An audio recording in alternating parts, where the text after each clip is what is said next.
మహిళల అభివృద్ధి కోసం నిరంతరం ఎంతో శ్రమించినటువంటి వ్యక్తి. ఈ యొక్క మహిళలకు విద్యాబుద్ధులు నేర్పేటటువంటి సమయంలో ఎన్నో అవమానాలను అధిగమించినటువంటి వ్యక్తి శ్రీమతి సావిత్రిబాయి పూలే గారి జయంతి సందర్భంగా మరి ఈరోజు ఏర్పాటు చేసినటువంటి మరి యొక్క కార్యక్రమానికి అధ్యక్షత వహించినటువంటి రాయపూడి భవానీ ప్రసాద్ మాస్టర్ గారికి, ఇక్కడికి వచ్చేసినటువంటి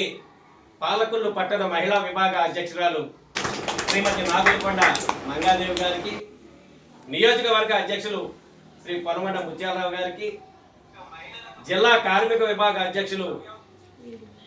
శ్రీ సిడగం రవిశేఖర్ గారికి, అలాగే కొప్పనాతి వెంకటకృష్ణ గారికి, మరియు ఇక్కడికి ఇచ్చేసినటువంటి పెద్దలందరికీ కూడా ముందుగా నా యొక్క హృదయపూర్వక అభినందనలు తెలియజేసుకుంటూ,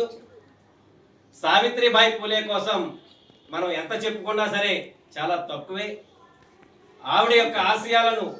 మనందరం కూడా పరిగణలోకి తీసుకోవాలని, ఆవిడ యొక్క ఆశయాలను మనం మునుముందు రోజుల్లో ముందుకు తీసుకెళ్ళాలి అంటే మనందరం కూడా ఐకమత్యంగా ఉండాలని, మరి అదేవిధంగా ఈ యొక్క సావిత్రిబాయి పూలే గారి జయంతిని వాడవాడలా జరుపుకుంటున్నటువంటి సందర్భంలో మనం కూడా ఈ యొక్క ఈరోజు ఉన్నత శిఖరాలకు వెళ్ళాలని మీరు ఏదైతే లక్ష్యంతో పనిచేసి ఈ రోజున మరి జాతీయ మహిళా ఉపాధ్యాయ దినోత్సవం రోజున అవార్డు తీసుకున్నట్టు మామూలు